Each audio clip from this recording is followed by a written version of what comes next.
محمد أشرف المرسلين وعلى آله وصحبه أجمعين.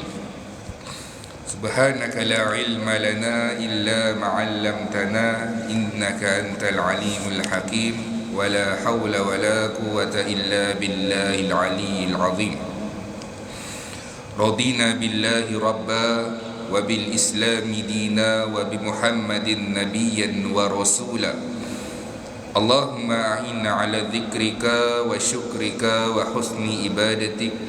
ربي يسر ولا تعسر فإن التيسير عليك يسر ربي تمم بالخير. Alhamdulillah, syukur pada Allah Subhanahu wa taala. Pertamanya nawaitu i'tikaf fi hadha masjidi sunnatan lillahi taala.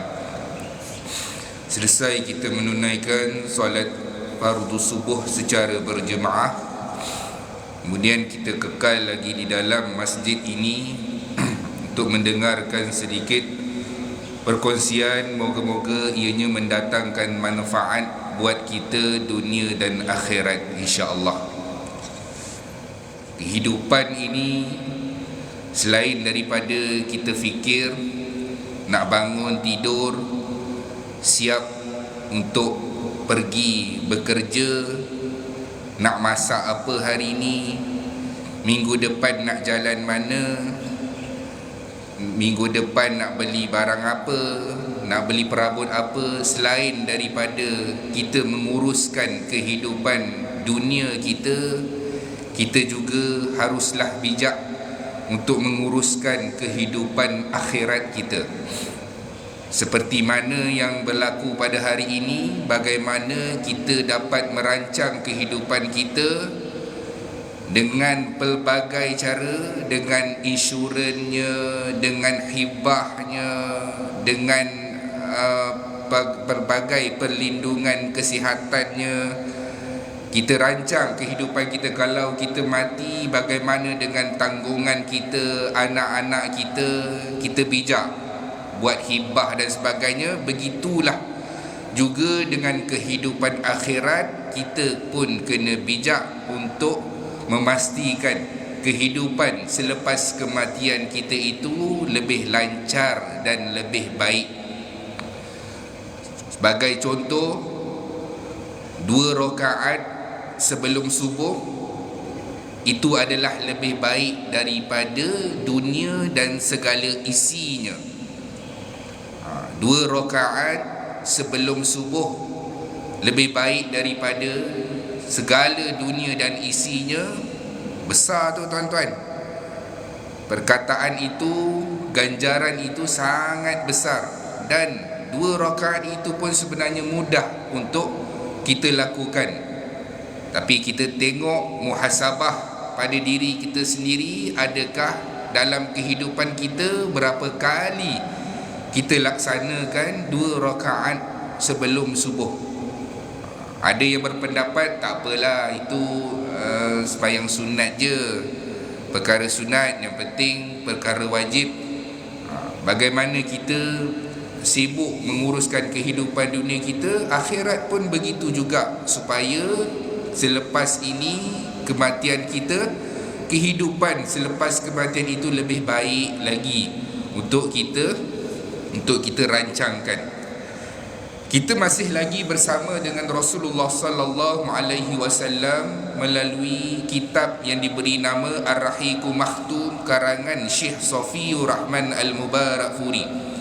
Sebuah kitab yang menceritakan perjalanan hidup manusia yang paling disayangi oleh Allah Subhanahu wa taala, iaitu Muhammad bin Abdullah sallallahu alaihi wasallam. Sirah Nabi mengambil masa 63 tahun. 63 tahun itu adalah umur Rasulullah sallallahu alaihi wasallam. Nabi duduk dekat Mekah selama 53 tahun. Kemudian Rasulullah sallallahu alaihi wasallam berhijrah dan kekal menetap di Madinah sehinggalah akhir hidup Rasulullah sallallahu alaihi wasallam selama 10 tahun. Jadi 53 tahun campur dengan 10 tahun, 63 tahun. Itulah umur Rasulullah sallallahu alaihi wasallam dan perjalanan sirah Nabi Muhammad sallallahu alaihi wasallam. Untuk apa kita mempelajari sirah? Tuan-tuan, kenapa kita nak belajar sirah? Kenapa kita nak mengetahui sirah? Salah satu sebab utamanya adalah untuk mewujudkan rasa cinta kita terhadap Rasulullah sallallahu alaihi wasallam, yang mana rasa sayang itu hadir daripada dalam hati kita, bukan daripada bibir semata-mata. Hari ini semua orang boleh sebut umat Nabi sallallahu alaihi wasallam, sebut bahawa dia sayang kepada Nabi. Pergilah mana-mana, buat survey ke, dekat kelab malam ke, jumpa orang Islam, tanya dia, sayang Nabi tak? Sayang Nabi. Tapi adakah kita mempraktikkannya ataupun sekadar sayang itu di bibir? Maka nak sayang seseorang yang telah wafat 1400 tahun lebih lamanya, nak wujudkan rasa sayang tersebut, kena baca sirah. Kalau kita sebut sayang kepada isteri, sayang kepada suami, sayang kepada anak-anak, perasaan sayang itu sampai, tuan-tuan. Sebab apa? Ahli keluarga kita, isteri kita, anak kita yang kita lahirkan, mesti kita sayang. Maksudnya perasaan itu memang hadir, memang mudah untuk nak difahami. Tapi nak sebut sayang kepada Nabi ni, dia tak tahu nak cakap macam mana, tak tahu nak hadirkan macam mana. Jadi nak sayang kepada Nabi, salah satu caranya adalah kita mempelajari sirah dan membaca sirah. Dekat rumah mesti ada salah satu buku sirah Nabi sallallahu alaihi wasallam untuk kita baca, tuan-tuan. Lagi banyak kita ada pengetahuan dengan sirah Rasulullah sallallahu alaihi wasallam, maka lebih banyak pengetahuan kita bila kita pergi umrah ke, kita pergi haji ke, di satu-satu sudut kota Mekah dan Madinah itu kita akan duduk termenung lama kita. Contoh, travel umrah bawa kita pergi ziarah Uhud. Ziarah Uhud 10 minit, doa dan sebagainya, penerangan. Kemudian aktiviti yang seterusnya adalah membeli belah. Kalau kita belajar sirah, tuan-tuan, kita akan duduk mentadabbur, lama kita termenung dekat situ, tuan-tuan. Sebab apa? Sebab kita ada ilmu, kita tahu peristiwa yang berada di situ, kita tahu kesusahan Rasulullah sallallahu alaihi wasallam di medan Uhud lah. Bapa saudara Nabi Sayyidina Hamzah mati syahid. Bagaimana perjuangan mereka, cuaca yang panas, kita akan duduk termenung lama. Susahnya Rasulullah sallallahu alaihi wasallam menyebarkan dakwah ini. Sebab itulah kita kena mempelajari sirah supaya dapat mewujudkan rasa cinta yang hadir daripada hati kita terhadap Rasulullah sallallahu alaihi wasallam. Kita masih lagi berada dalam fasa yang pertama, iaitu perjalanan hidup Rasulullah sallallahu alaihi wasallam di Mekah. Pada pertemuan yang terdahulu kita dah lihat bagaimana Rasulullah sallallahu alaihi wasallam selepas daripada Taif, Nabi pulang semula ke Mekah. Kali ini Nabi dakwah kepada orang-orang luar daripada Mekah. Maksudnya orang yang buat haji pada tahun tersebut, mereka datang daripada Yaman, daripada sekitar semenanjung tanah Arab, mereka datang ke situ untuk buat haji. Nabi akan dakwah kepada orang-orang luar. Nabi akan pergi kemah ke kemah, Nabi akan pergi kemah kabilah sekian, kabilah sekian, kabilah sekian, tuan-tuan. Macam hari inilah kita tengok bagaimana dekat musim haji ada kemah-kemah. Ini kemah Malaysia, ini kemah Indonesia, ini maktab sekian, maktab sekian. Begitulah juga Rasulullah sallallahu alaihi wasallam, Nabi pergi kemah ke kemah, tuan-tuan, untuk menyebarkan Islam.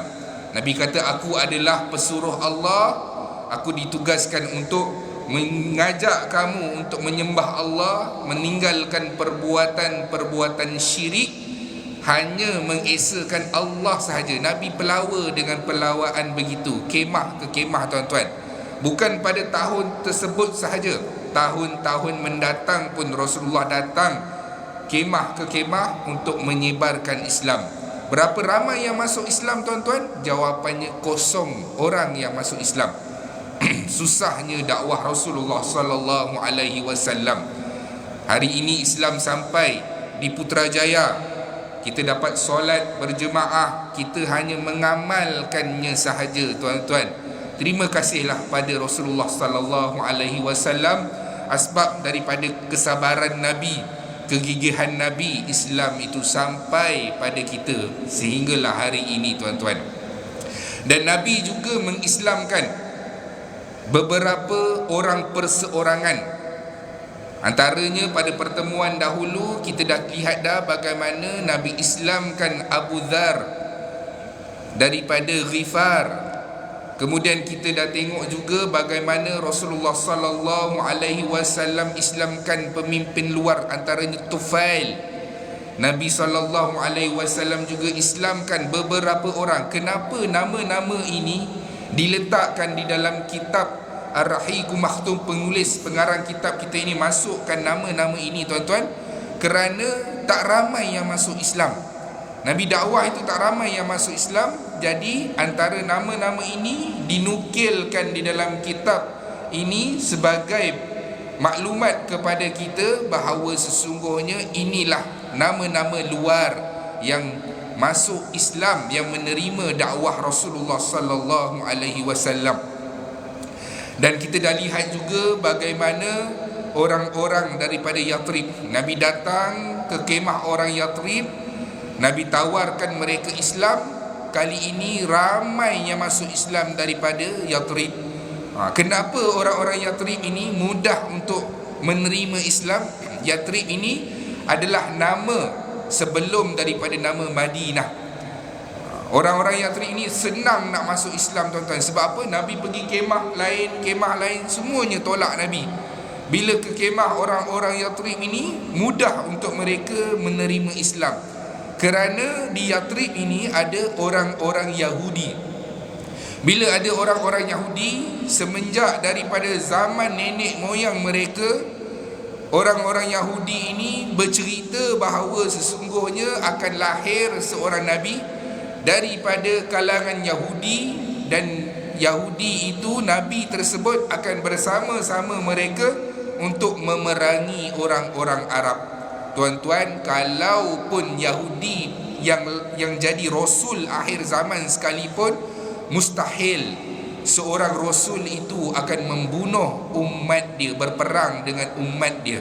Maka bila orang-orang Yathrib ini tahu bahawa Nabi ini datang daripada bangsa Arab, daripada Quraisy, bukannya daripada orang Yahudi, maka mereka telah dulu mengambil keputusan untuk beriman dengan Rasul ini.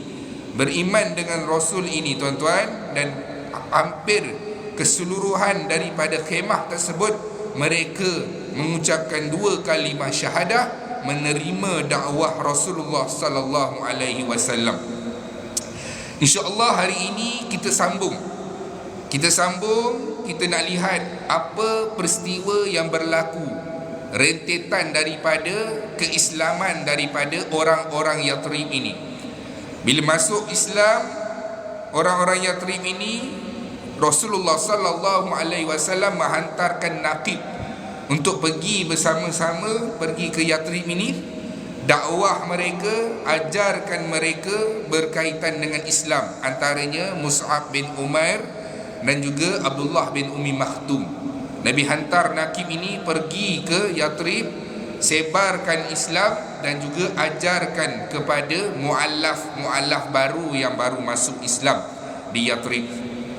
Dan pada musim haji yang seterusnya tuan-tuan, musim haji yang seterusnya 12 orang pergi untuk bertemu Rasulullah sallallahu alaihi wasallam untuk berbai'ah, dengan Nabi sallallahu alaihi wasallam.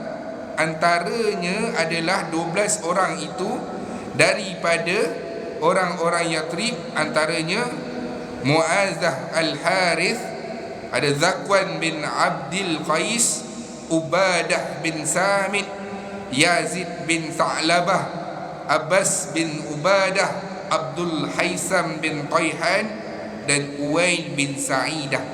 Tuan-tuan, ini nama 6 orang. 12 orang itu pernah jumpa Rasulullah sallallahu alaihi wasallam pada tahun ke-11.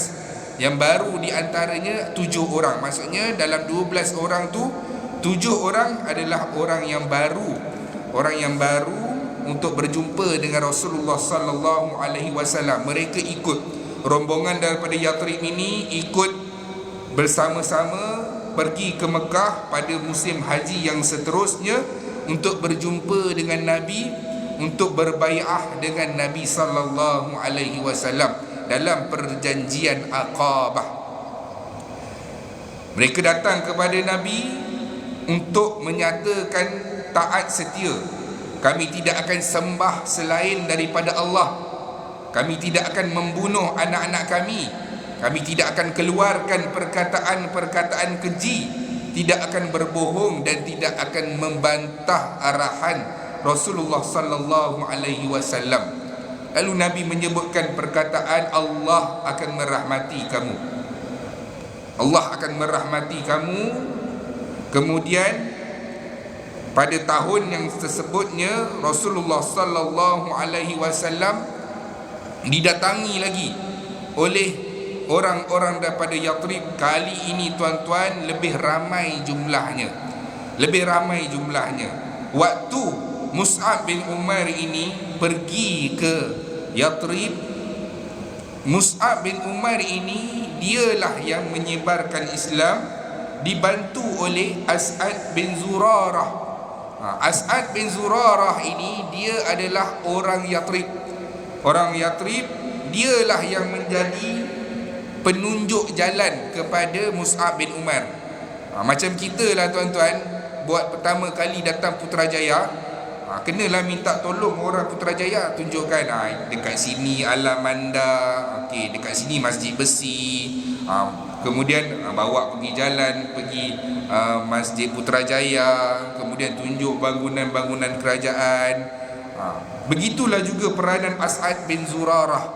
Dialah tunjukkan Mus'ab bin Umar, ini taman sekian, taman ni kalau dakwah kena cara sekian-sekian. Begitu As'ad bin Zurarah dia bawa Mus'ab bin Umar ini untuk sebarkan Islam kepada penduduk-penduduk Yathrib ini tuan-tuan.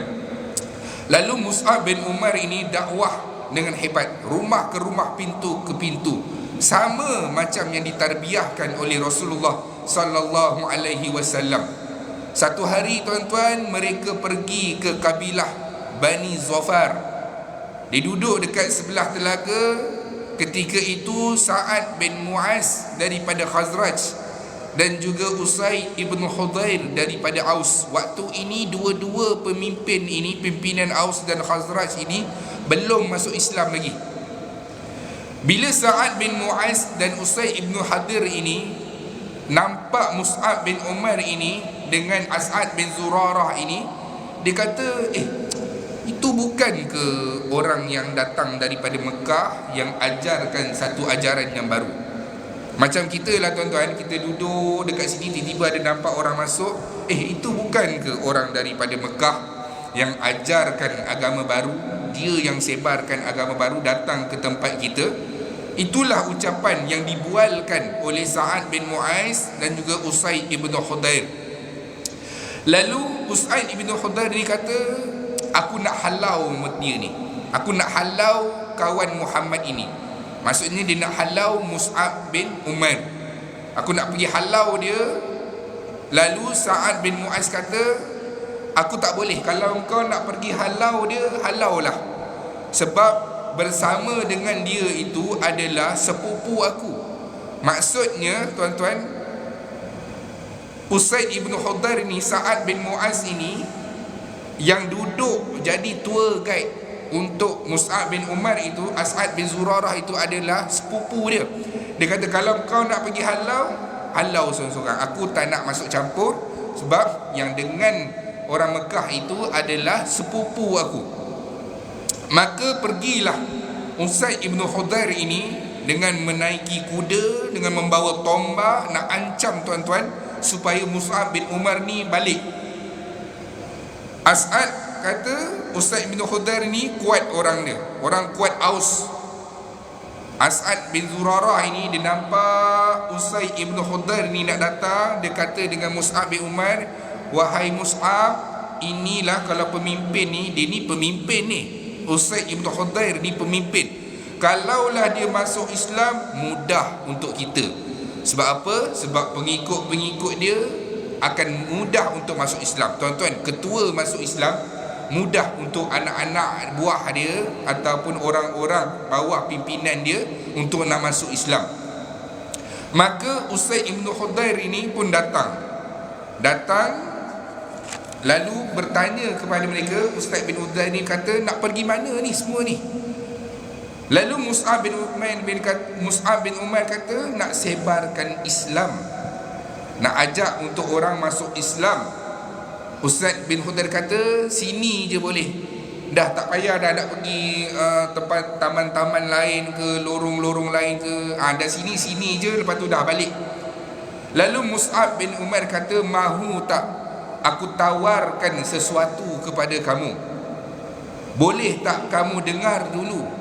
Tuan-tuan, Mus'ab bin Umar ni sebut dekat pimpinan Yathrib ini, Usaid ibn Khudair ini, nak tak aku tawarkan sesuatu, kamu dengar dulu. Fa in ra'aitu, kalau kamu setuju terima, wa illam tarda, kalau kamu tak setuju aku akan tinggalkan tempat ini. Tuan-tuan, yakinnya Mus'ab bin Umar ni, dia kata kalau kamu setuju terima, kalau kamu tak setuju aku tinggalkan tempat ini. Yakinnya Mus'ab bin Umar ini tawarkan pelawaan tersebut. Sebab apa tuan-tuan? Sebab yang datang ini adalah pemimpin yang punyai kecerdasan akal, yang berfikir tuan-tuan, yang boleh berfikir, yang nak berfikir, bukannya membuat keputusan secara melulu. Maka beraninya Mus'ab bin Umar ini, dia tahu Usaid ibn Khudair ini cerdik, dia tawarkan. Mus'ab pun mula bercakap, kenapa Allah ciptakan alam ini? Kita akan mati, ke mana kita? Adakah kita ini hidup dalam keadaan sia-sia, hidup sekadar hidup kemudian mati? Tuan-tuan, Usaid ibn Khudair yang dengar perkataan sebut, dia pun berfikir, melihat daripada logik perkataan Mus'ab bin Umar ini, dan akhirnya Usaid bin Khudair ini masuk Islam. Tuan-tuan, bila Usaid bin Khudair ini masuk Islam, dia pun ajak kawan dia yang tadi,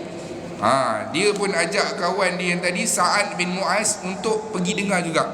Wahai Sa'ad, engkau pun kena pergi dengar apa orang Mekah ni kata.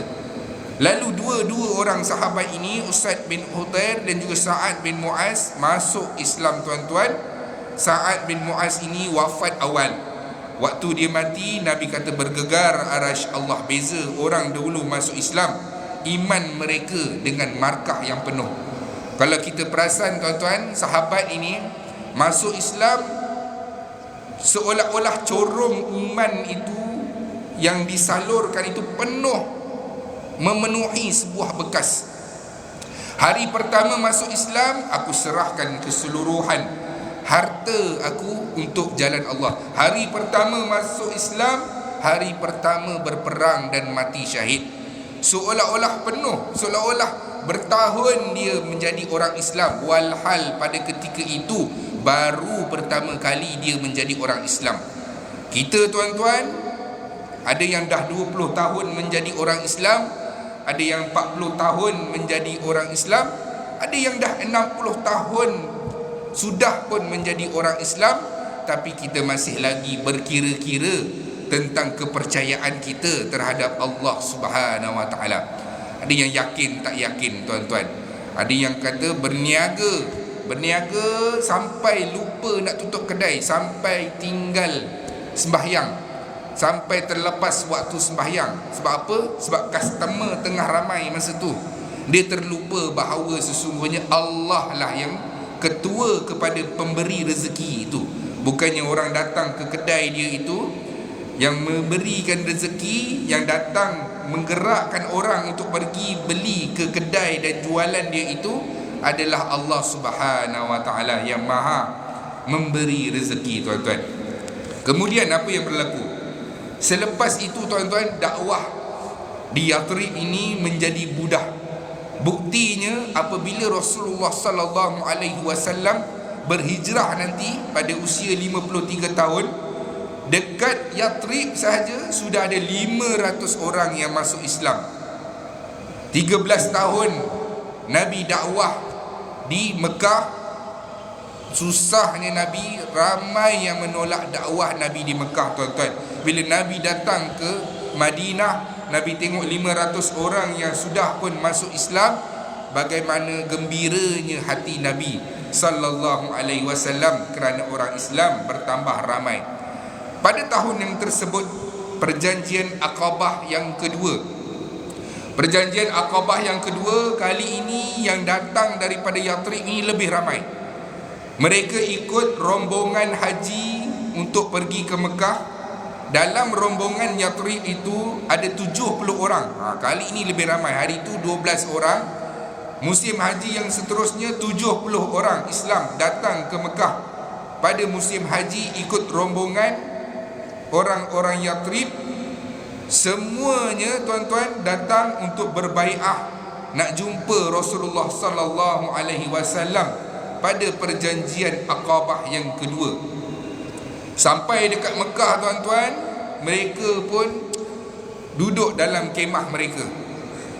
Yang lain tak tahu, ada yang tak Islam lagi. Mereka ini buat perjanjian nak jumpa dengan Nabi dekat tempat sekian-sekian, tuan-tuan. Pada malam itu kami tidur dan keluar daripada kemah kami 1/3 malam. Maksudnya semua orang dah tidur. Abdullah bin Ubay bin Salul pun dah tidur. Semua dah tidur dah. Maka 70 orang ni keluar daripada kemah secara senyap-senyap untuk menuju ke tempat yang dijanjikan, tuan-tuan.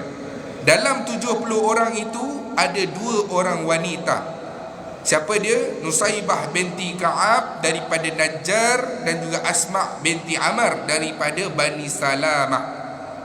Ada 2 orang perempuan.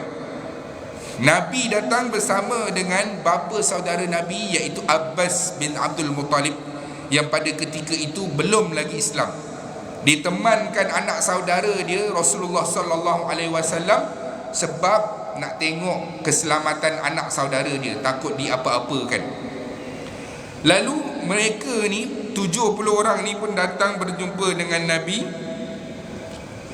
Waktu nak jumpa itu, Abbas bin Abdul Muttalib kata, kalau nak bawa anak saudara aku ini, kena berjanji pada aku dengan nyawa kalian supaya kamu memastikan keselamatan anak saudara kamu ini. Ka'ab kata, kami faham. Sekarang giliran tuan pula untuk bercakap. Nabi pun sebut, tuan-tuan. Nabi pun sebut, Nabi kata mesti dengar, mesti patuh dengan perintah Nabi, perintah Allah. Jangan takut kecaman, kamu akan diserang, kamu akan diperangi. Bantu aku sekiranya disuruh. Kemudian, tuan-tuan, waktu Nabi SAW tengah sampaikan amanat ini, tiba-tiba Abu Haytham ini dia bangun, dia celah perkataan Nabi. Dia kata, antara kami ya Rasulullah ada yang berjanji dengan orang-orang Yahudi. Sebab apa? Nabi kata kena taat dengan Nabi, kena ikut Nabi, kena patuh dengan Nabi. Kalau Nabi minta untuk dibantu, kena bantu. Bila Abu Haytham dengar itu, dia celah perkataan Nabi. Dia kata, ya Rasulullah, kami ini orang-orang Yathrib ada buat perjanjian dengan orang-orang Yahudi. Adakah patut kami memutuskan perjanjian tersebut? Nabi SAW kata, ada pun perjanjian yang tidak berkaitan dengan agama haruslah diteruskan. Maksudnya perjanjian, contoh kita berjual beli, dah beli dah harga sekian-sekian, nak bayar waktu sekian-sekian, itu dibenarkan. Boleh berurusan dengan orang Yahudi. ada pun berkaitan dengan syariat dan juga perintah Allah dan Rasul, perkara seperti tersebut tidak boleh lagi diteruskan. Dan Nabi kata, aku akan tetap bersama dengan kalian. Nabi kata, mana-mana perjanjian yang tidak sama dengan prinsip dengan Islam mestilah dibatalkan. Apa yang kami dapat kalau kami patuh dengan perintah Allah? Nabi kata, kamu akan memiliki syurga yang maha luas. Semua berbai'ah dengan Nabi, menyatakan taat setia kepada Nabi sallallahu alaihi wasallam, dan Nabi lantik daripada 70 orang itu 12 orang menjadi nakib untuk sebarkan Islam di Madinah.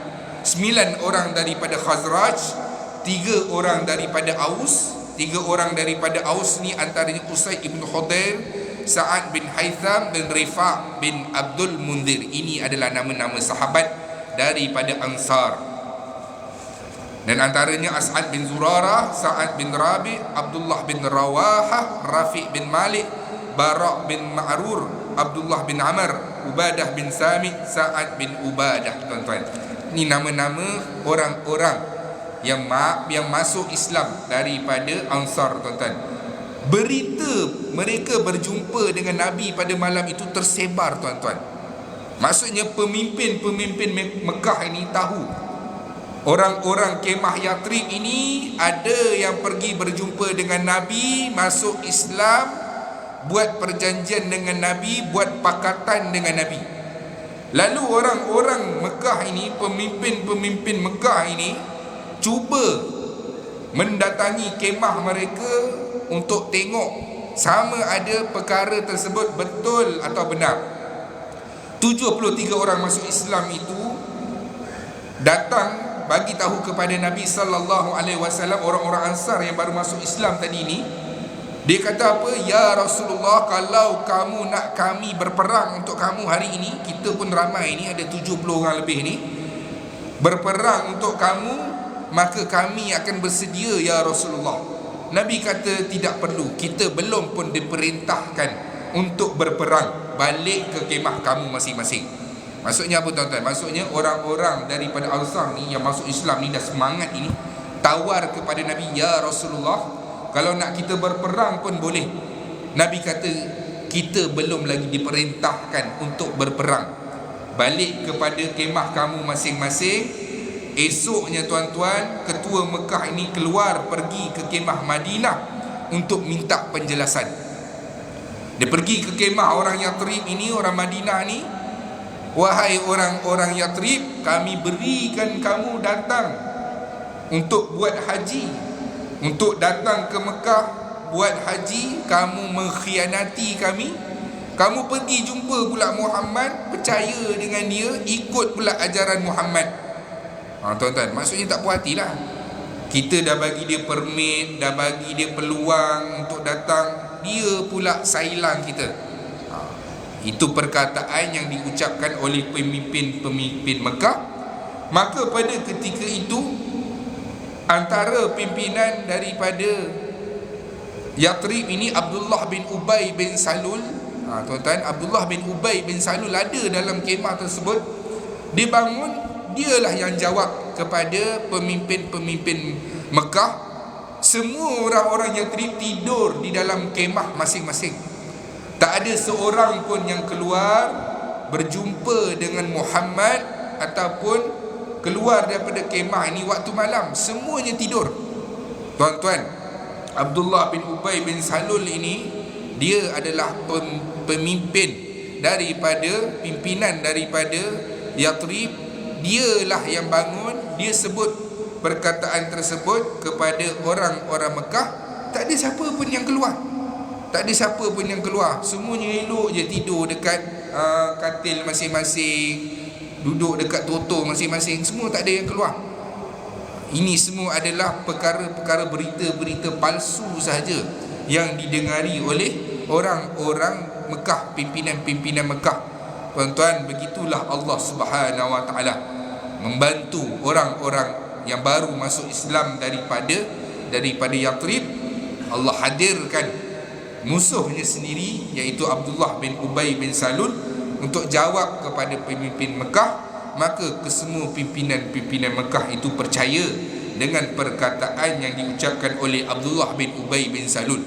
Walhal Abdullah bin Ubay bin Salul tidur pada malam tersebut, tak sedar pun, dia tak perasan pun ada orang-orang daripada kemah Yathrib keluar berjumpa dengan Nabi, berbai'ah dengan Nabi, taat setia kepada Nabi, dan balik sebelum semua orang bangun daripada tidur. Maka itulah yang diucapkan oleh Abdullah bin Ubay bin Salul, menyelamatkan orang-orang Yathrib daripada tuduhan orang-orang ataupun daripada pimpinan Mekah. Kemudian tuan-tuan, mereka pun balik keluar daripada mengerjakan haji, balik kepada daerah masing-masing, menyebarkan Islam.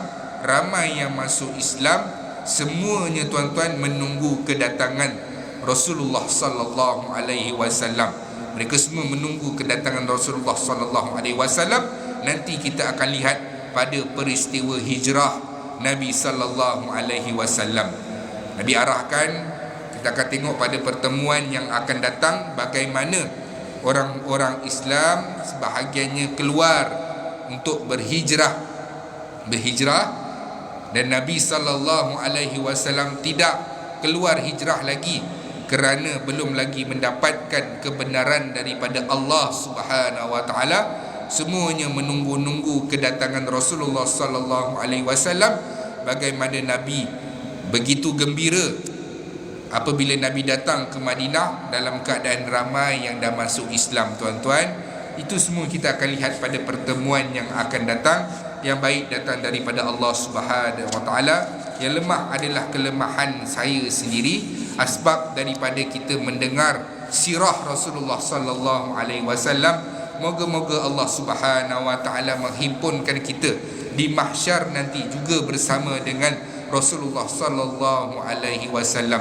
Yang baik datang daripada Allah, yang lemah adalah daripada kelemahan saya sendiri. Kita sudahi dengan doa. A'udzubillahi minasyaitanirrajim. Bismillahirrahmanirrahim. Alhamdulillahirabbil alamin, wassalatu wassalamu ala asyrafil anbiya'i wal mursalin wa ala alihi wa sahbihi ajmain. Ya Allah, ya Tuhan kami, ampunkanlah dosa-dosa kami, dosa kedua ibu bapa kami, dosa ahli keluarga kami, dosa rakan-rakan kami. Ya Allah, ya Tuhan kami, bantulah kami dalam mentaati perintah-Mu, bantulah kami dalam meninggalkan segala larangan-Mu. Ya Allah, ya Tuhan kami, terimalah amal ibadah kami, solat kami, puasa kami, zikir kami, bacaan Quran kami, sedekah kami sebagai pahala yang diterima di sisi-Mu, wahai Allah. Ya Allah, ya Tuhan kami, ringankan sakit sakaratul maut kami, ya Allah. Matikan kami dalam keadaan husnul khatimah, jangan matikan kami dalam keadaan su'ul khatimah. Ya Allah, ya Tuhan kami, jadikan alam kubur kami di antara taman-taman syurga, jangan jadikan kubur kami di antara lubang-lubang neraka. Ya Allah, ya Tuhan kami, bangkitkan kami dalam keadaan Engkau redha dengan kami, ya Allah. Berilah buku amalan kami dengan tangan kanan kami, jangan beri buku amalan kami dengan tangan kiri kami. Ya Allah, ya Tuhan kami, permudahkan proses timbangan mahsyar kami nanti, ya Allah. Ihsanlah kami semasa proses timbangan amalan kami, ya Allah. Ya Allah, ya Tuhan kami, pimpinlah kami dalam meniti titian sirat-Mu, ya Allah. Himpunkan kami, kedua ibu bapa kami, ahli keluarga kami, rakan-rakan kami ke dalam syurga Firdaus-Mu tanpa hisab dan azab, dan jauhkanlah kami daripada azab api neraka Jahannam. Rabbana atina fid dunya hasanah wa fil akhirati hasanah wa qina azaban nar. Wa sallallahu ala sayyidina Muhammad wa ala alihi wa sahbihi wa sallam. Walhamdulillahi rabbil alamin. Qabbalallahu minkum.